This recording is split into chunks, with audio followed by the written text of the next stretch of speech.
Welcome to the congregation of Yahweh. We're here on Yahweh's Sabbath day. Greetings to those on the internet. We hope you enjoy the messages that go out. Today's message is titled From Slavery to the Mountain of Freedom.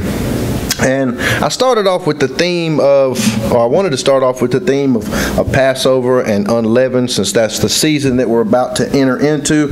And as I was reading and meditating on a few things, I kind of wanted to take the story from Egypt to the mountain and discuss that journey. And it has a personal experience ingrained in the story, but it also has an overall picture of humanity ingrained in the story. And I'd like to start off in Exodus chapter 12, and we're going to make our way over to Exodus chapter 20. And this, of course, will start off with the slavery in Egypt and the deliverance story, and make our way over to Yahweh's presence and hearing His voice, and grab a few things along the way from the slavery to His presence and His voice, and grab a few things out of those stories. In Exodus chapter 12, starting in verse 1, "And Yahweh spake unto Moses and Aaron in the land of Egypt, saying, This month shall be unto you the beginning of months. It shall be the first month of the year to you. Speak ye unto all the congregation of Israel, saying, In the 10th day of this month they shall take to them every man a lamb, according to the house of their fathers, a lamb for an house. And if the household be too little for the lamb, let him and his neighbor next unto his house take it according to the number of the souls. Every man according to his eating shall make your count for the lamb. Your lamb shall be without blemish, a male of the first year. You shall take it out from the sheep or from the goats, and you shall keep it up until the 14th day of the same month. And the whole assembly of the congregation of Israel shall kill it in the evening. And they shall take of the blood and strike it on the two side posts and on the upper doorpost of the houses wherein they shall eat it. And they shall eat the flesh in that night, roast with fire and unleavened bread, and with bitter herbs they shall eat it. Eat not of it raw, nor sodden at all with water, but roast with fire his head and his legs, and with the purtenance thereof. And you shall let nothing of it remain until the morning, and that which remains of it, until the morning you shall burn with fire. And thus shall you eat it with your loins girded, your shoes on your feet, and your staff in your hand, and you shall eat it in haste. It is Yahweh's Passover. Some prefer trepidation there. For I will pass through the land of Egypt this night, and will smite all the firstborn in the land of Egypt, both man and beast, and against all the mighty ones of Egypt I will execute judgment. I am Yahweh. And the blood shall be to you for a token upon the houses where you are. And when I see the blood, I will pass over you, and the plague shall not be upon you to destroy you when I smite the land of Egypt. And this day shall be unto you for a memorial, and you shall keep it a feast to Yahweh throughout your generations. You shall keep it a feast by an ordinance forever. 7 days shall you eat unleavened bread. Even the first day you shall put away leaven out of your houses. For whosoever eats leavened bread from the first day until the 7th day, that soul shall be cut off from Israel. And in the first day there shall be an holy convocation, and in the 7th day there shall be an holy convocation to you. No manner of work shall be done in them, save that which every man must eat, that only may be done of you.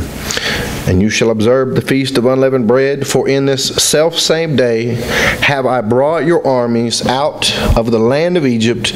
Therefore shall you observe this day in your generations by an ordinance forever. This day is a memorial, and it is a remembrance of a miraculous divine deliverance and a manifestation of the power of Almighty Yahweh. A day of remembrance.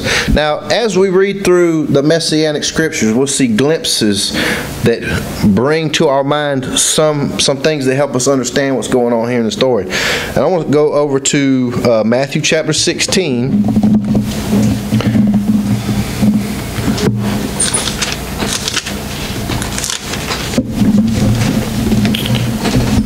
Starting in verse 6. Then Yeshua said unto them, Take heed, and beware of the leaven of the Pharisees and of the Sadducees. And they reasoned amongst themselves, saying, It is because we have taken no bread. Which when Yeshua perceived, he said unto them, O ye of little faith, why reason ye amongst yourselves, because you have brought no bread? Do you not yet understand, neither remember the 5 loaves of the 5,000 and how many baskets you took up? Neither the 7 loaves of the 4,000 and how many baskets you took up? How is it that you do not understand that I spake it not to you concerning bread, that you should be aware of the leaven of the Pharisees and of the Sadducees? Then understand they how that he bade them not beware of the leaven of bread, but of the doctrine of the Pharisees and of the Sadducees. So here he used leaven symbolically of their doctrine of the religious leaders.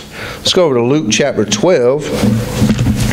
And this illustration is actually in 3 of the Gospels.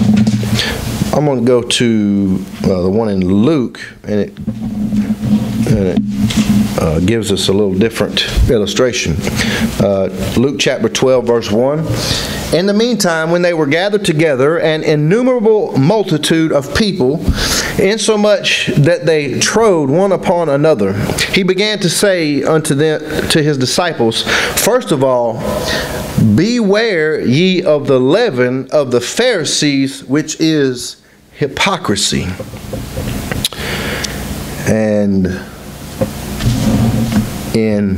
So here we see false doctrine, we see hypocrisy, and we know the Messiah said that they put heavy burdens on the people, but they themselves won't lift a finger. They're clean on the outside, but filthy on the inside. 1 Corinthians chapter 5 also gives us an illustration of leaven. Starting in verse 1, it is reported commonly that there is fornication among you, and such fornication as is not so much as named amongst the Gentiles, that one should have his father's wife. And you are puffed up, and have not rather mourned that he that hath done this deed might be taken away from among you. For I verily, as absent in body but present in spirit, have judged already, as though I were present, concerning him that hath so done this deed. In the name of our Master Yeshua Messiah, when you are gathered together, and my spirit, with the power of our Master Yeshua Messiah, to deliver such an one unto Satan for the destruction of the flesh, that the spirit may be saved in the day of the Master Yeshua. Your glorying is not good. Know you not that a little leaven leavens the whole lump? And he's using this illustration referring the congregation and the man that has committed this sin. And he's saying that a little leaven spreads throughout the lump. Verse 7, Purge out therefore the old leaven, that you may be a new lump, as you are unleavened, for even Messiah our Passover is sacrificed for us. Therefore let us keep the feast, not with old leaven, neither with the leaven of malice and wickedness, but with the unleavened bread of sincerity and truth. Now, if you ask someone in mainstream theology, why would it say, let us keep the feast, and why is he talking about this? They would take that as, well, it's all allegorical. He can't be saying, let's literally keep the feast, because those things were done away with and fulfilled. It's got to be symbolic. But what he's actually saying here is, before you keep the feast, get the leaven out of your congregation and partake of the bread and the wine, examining yourselves before you partake. In verse 9, I wrote unto you in an epistle, not to company with fornicators, yet not altogether with the fornicators of this world, or with covetous, or extortioners, or with idolaters, for then must you needs go out of the world. He's actually clarifying a previous letter, and he's magnifying what he was saying and giving it further clarity. This is what, in verse 11, this is what the point he was trying to get across. But now I have written unto you not to keep company if any man that is called a brother be a fornicator, or covetous, or an idolater, or a railer, or a drunkard, or an extortioner. With such a one, no, not to eat. If a person is called a brother, is doing these things, he needs to be expelled from the congregation, turned over to Satan for the destruction of the flesh, and don't even eat with that one. Eat what? Let us keep the feast. Let us keep the feast, not with the old leaven, that person, neither with the leaven of malice and wickedness, but with the unleavened bread of sincerity and truth. Verse 12, for what have I to do to judge them also that are without? Do not you judge them that are within?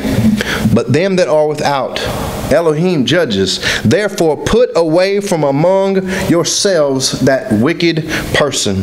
Judge things in the body, and let Yahweh take care of things going on outside the body. And also Galatians chapter 5, another illustration of leaven.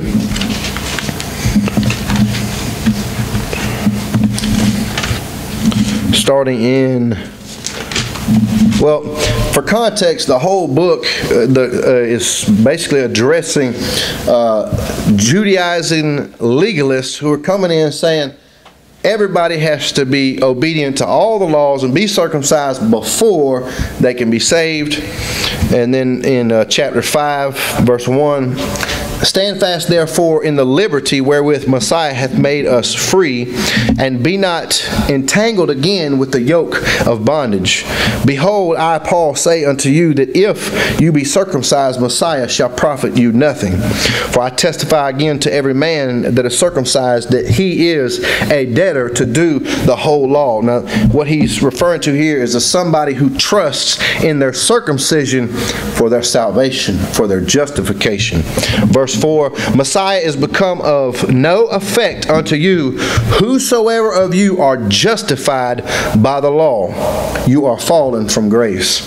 For we through the Spirit wait for the hope of righteousness by faith. For in Yeshua Messiah neither circumcision availeth anything, nor uncircumcision, but faith which worketh by love. You did run well. Who did hinder you that you should not obey the truth? This persuasion cometh not of him that calleth you. A little leaven leavens the whole lump, and he's referring to this false doctrine previously discussed. Let's go back to Exodus chapter 12 and pick up where we left off.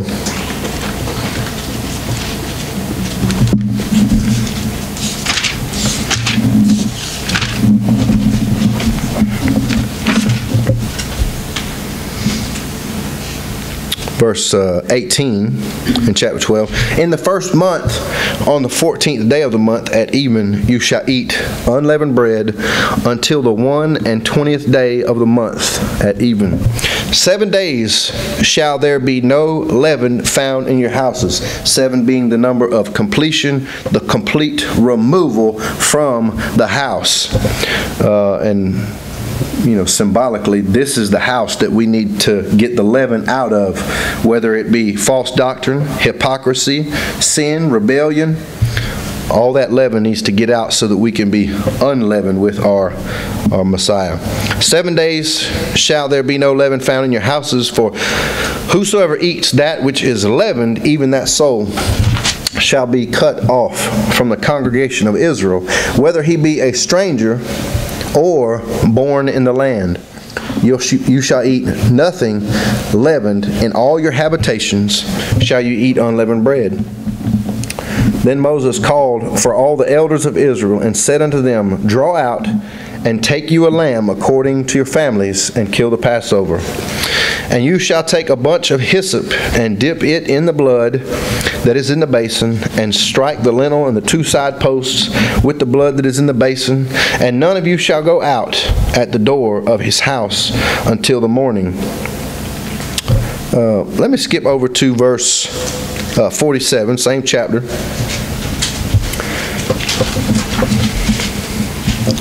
All of the congregation of Israel shall keep it.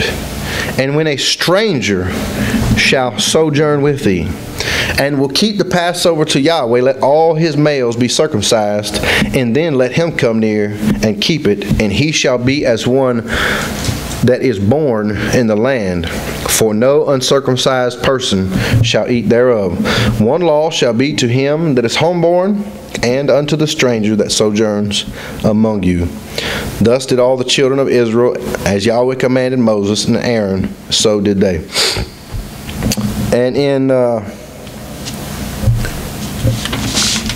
Exodus chapter 13, I'm going to start just scamming over a few chapters now. In Exodus 13, it goes into detail as to how it happened, the separation of the firstborn, because he spared the firstborn in Egypt. In chapter 14, Pharaoh decides to pursue after the Israelites. And now, just a picture of the illustrations that's going on. We're all enslaved to rebellion and sin, and the blood, his blood, is our way out. And the enemy doesn't like us being delivered from the slavery. He wants to pursue after us, and he wants to destroy us. And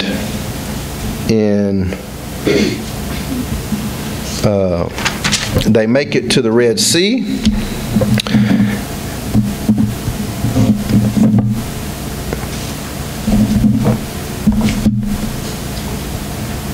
In verse 13 of chapter 14, and Moses said unto the people, Fear ye not, stand still and see the salvation of Yahweh, which he will show you today. For the Egyptians whom you have seen today, you shall see them again no more forever. Yahweh shall fight for you, and you shall hold your peace. And Yahweh said unto Moses, Wherefore criest thou unto me? Speak unto the children of Israel, that they go forward. But lift thou up thy rod, and stretch out thine hand over the sea, and divide it, and the children of Israel shall go on dry ground through the midst of the sea. And I, behold, I will harden the heart of the Egyptians, and they shall follow them, and I will get me honor upon Pharaoh, and upon all his hosts, upon his chariots, and upon his horsemen.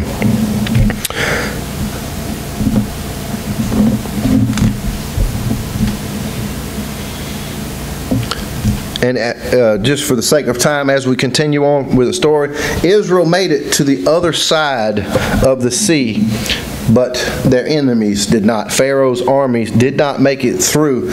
And let me go to 1 Corinthians chapter 10, and then I'm going to come back.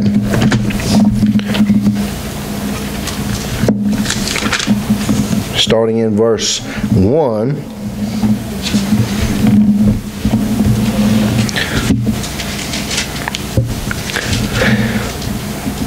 Moreover, brethren, I would not that you should be ignorant how that all our fathers were under the cloud, and all passed through the sea, and were all baptized unto Moses in the cloud and in the sea, and did all eat the same spiritual meat, and did all drink the same spiritual drink, for they drank of that spiritual rock that followed them, and that rock was the Messiah. So, symbolically, these people were passing through the sea and being baptized, and they were leaving that life of Egypt and their enemies behind. So when we make a decision to follow the Messiah, we get baptized and dedicate ourselves to leaving that old life of slavery behind. And after chapter 14, after this baptism and leaving the old life behind, in chapter 15, we hear the Song of Moses. And after the Song of Moses, in chapter 16, and there was one verse in that chapter that kind of stood out to me in verse 15. In chapter 15, and the Dukes, no, that's not it, hold on. Oh, it was 17, verse 17. And thou shalt bring them in, and plant them in the mountain of thine inheritance, in the place, O Yahweh, which thou hast made for thee to dwell in the sanctuary. Yahweh, which thy hands have established, Yahweh shall reign forever and ever. And I'm going to touch on that mountain, which is what we discussed earlier. We'll touch on that again in a minute. But in chapter 16, they get the manna that is provided. They get tested with the Sabbath commandment. He provides the manna for 6 days. On the 6th day, they go out and harvest double to last them through the Sabbath. And those that went out on the Sabbath didn't find any. And he said, how long do you refuse to obey my commandments? Start in verse 26 of 16. 6 days you shall gather it, but on the 7th day, which is the Sabbath, in it there shall be none. And it came to pass that there went out some of the people on the 7th day for to gather, and they found none. And Yahweh said unto Moses, how long refuse ye to keep my commandments and my laws? See, for that Yahweh hath given you the Sabbath, therefore he giveth you on the 6th day the bread of 2 days. Abide ye every man in his place. Let no man go out of his place on the 7th day.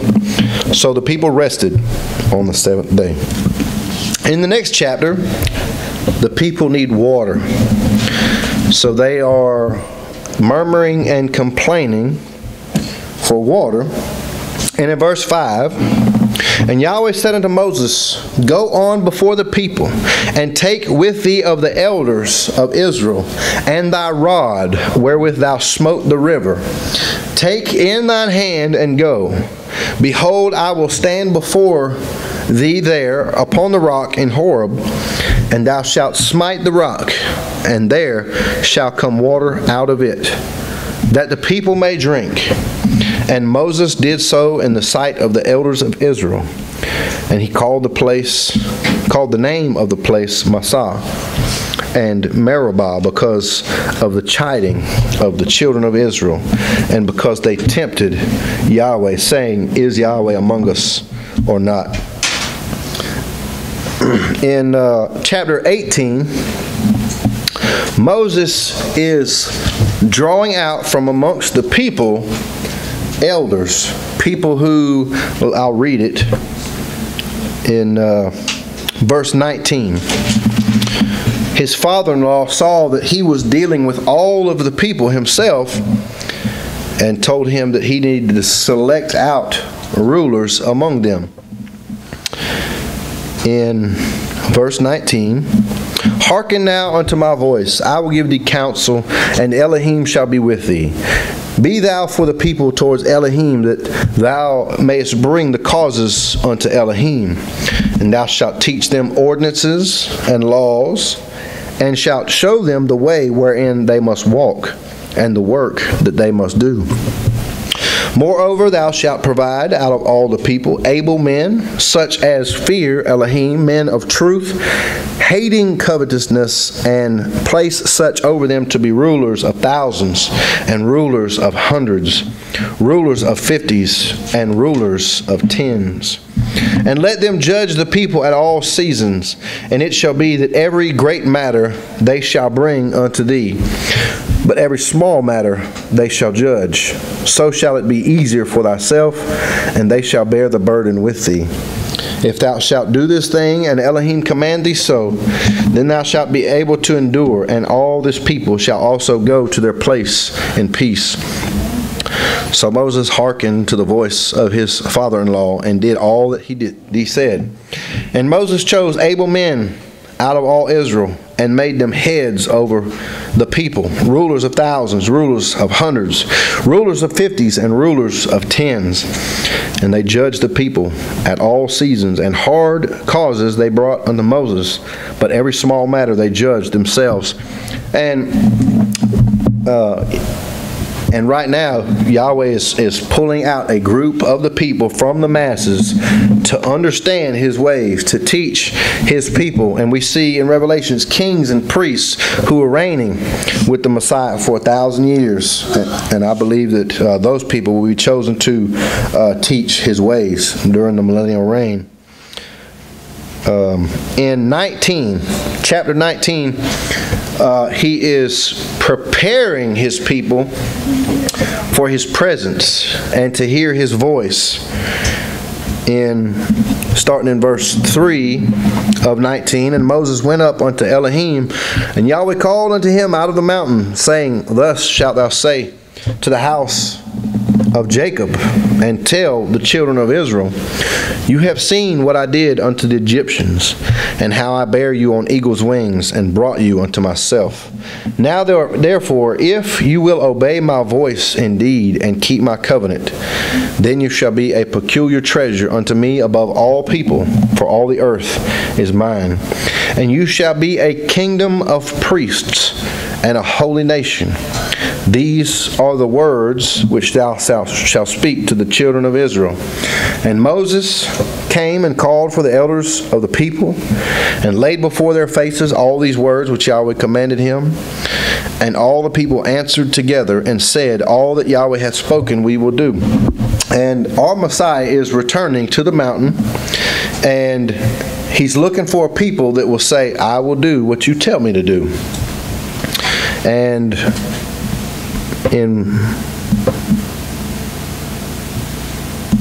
so He tells them to wash your clothes, don't come near your wives, and they set a boundary around the mountain. And I'm going to pick up in verse 16. And it came to pass on the third day in the morning that there were thunders and lightnings and a thick cloud upon the mount, and the voice of the trumpet exceedingly loud, so that all the people that was in the camp trembled. And Moses brought forth the people out of the camp to meet with Elohim, and they stood at the nether part of the mountain.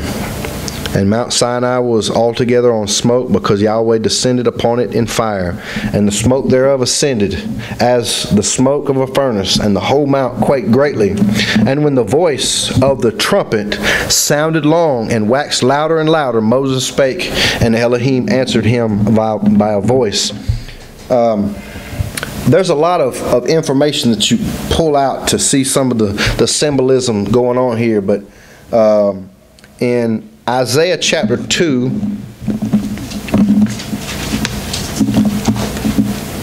this also discusses a mountain in the last days. Chapter 2, verse 2, And it shall come to pass in the last days that the mountain of Yahweh's house shall be established in the top of the mountains, and shall be exalted above the hills, and all nations shall flow unto it.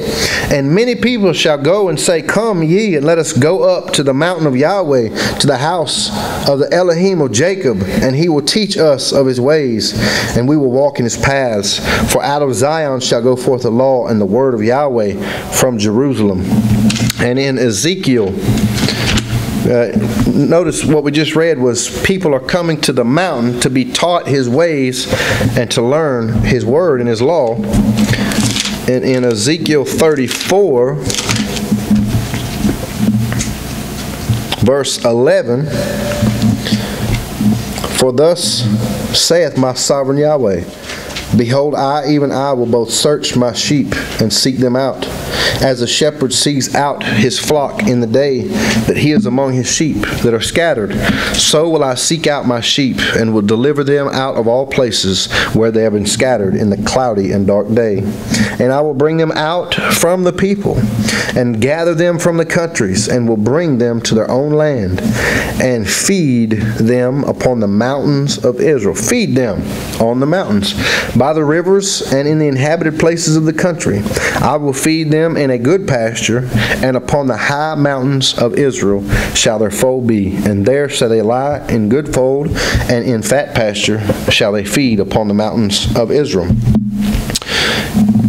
And also we see here a trumpet and hearing the voice.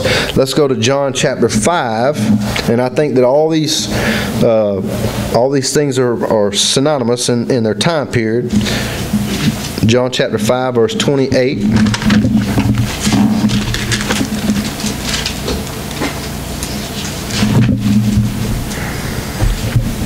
Marvel not at this, for the hour is coming, in the which all that are in the graves shall hear his voice, and shall come forth.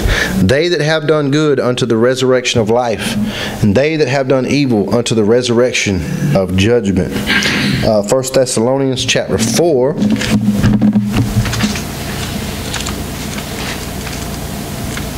Keeping the mountain and the trumpet and the hearing his voice in mind.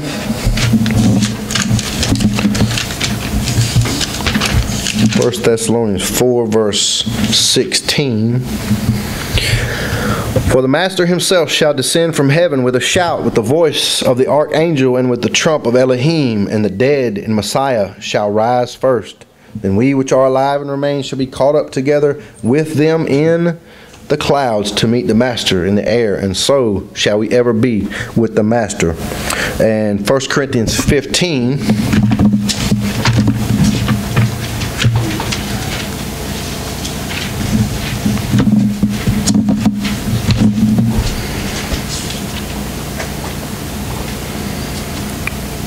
Verse 51.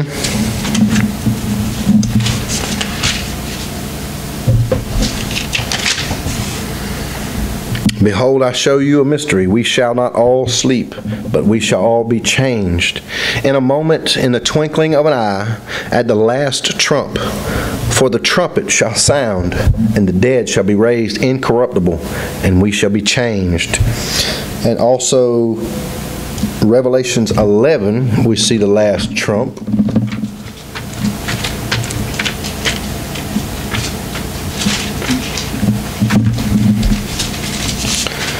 (11) and verse 15. And the seventh angel sounded, and there were great voices in heaven, saying, the kingdoms of this world are become the kingdoms of our sovereign and of his Messiah, and he shall reign forever and ever. So the picture that they're pulling out is all humanity is Yahweh is trying to bring humanity out of the slavery of sin, out of the house of bondage, bring them into his presence, reveal his Torah, his ways, his commandments to his people. And, you know, if we go back to Exodus chapter 20, he spoke the 10 Commandments, and they didn't want to hear. They said, Moses, let him talk to you, and we'll hear what he's got to say through you. And even today, there are people that don't want to hear his word. And but let us thank Yahweh that we're being brought to the understanding of his ways. We realize when he said all scriptures are good for doctrine, he meant what he said. And we don't reject the first part of the book. We understand that it's in harmony with the last part of the book, and we await the day when we can be brought into his presence forever, and he can teach us his ways. Hallelujah.